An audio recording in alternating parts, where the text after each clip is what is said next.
આ ન્યૂઝના પ્રાયોજક છે CSC બાલ વિદ્યાલયા. નર્સરી, જુનિયર કેજી અને સિનિયર કેજી માટે વલસાડમાં પહેલીવાર technology enable playful learning pre school. વલસાડના અટકપારડી ખાતે આવેલ RTO કચેરીમાં અનઅધિકૃત વ્યક્તિઓના પ્રવેશ પર પ્રતિબંધ મૂકતું નોટિસ ગેટ પર લગાવવામાં આવી. તારીખ 27 ફેબ્રુઆરી મંગળવારના રોજ 3 કલાકે મળતી માહિતી મુજબ સમગ્ર ગુજરાત રાજ્યમાં સરકારી કચેરીમાં એજન્ટ પ્રથા બંધ છે. તેમ છતાં વલસાડની RTO કચેરીમાં વર્ષોથી મોટા પ્રમાણમાં RTO એજન્ટો કામ કરતા આવ્યા છે. RTO એજન્ટના કારણે ઇન્સ્પેક્ટરો અધિકારીઓ જલસા પડી જતા હોય છે.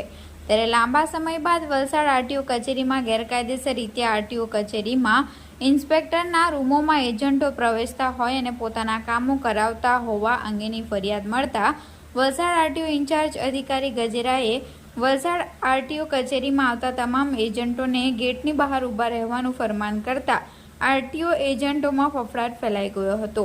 જોકે RTO કચેરીમાં કામ વગર આવનાર લોકોને પણ અંદર પ્રવેશવા ન દેવા માટેની સિક્યુરિટીને કડક સૂચના આપવામાં આવી છે.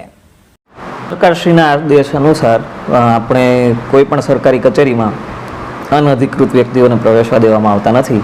એ અનુસંધાને અત્યારે હાલની પરિસ્થિતિમાં RTO વલસાડ કચેરી ખાતે પણ કોઈ પણ પ્રકારના અનધિકૃત વ્યક્તિઓને પ્રવેશ કરવા દેવામાં આવતા નથી. જે વ્યક્તિઓનું જેની અપોઇન્ટમેન્ટ હોય આજની અને જેને અરજદાર પોતે હોય એમને આવવા દેવામાં આવે છે અને એમની શું કહેવાય એમની પાસે વેલિડ ડોક્યુમેન્ટ હોય એ ચકાસીને જ અંદર એન્ટ્રી આપવામાં આવે છે.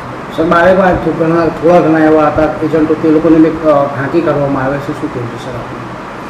ના, અમે ગેટની અંદર કોઈ પણ વ્યક્તિઓને પ્રવેશ આપતા નથી. ગેટની બહાર એ લોકો હશે પણ ગેટની અંદર RTO કચેરીના ગેટની અંદર કોઈ પણ વ્યક્તિઓને પ્રવેશ નથી આપવામાં.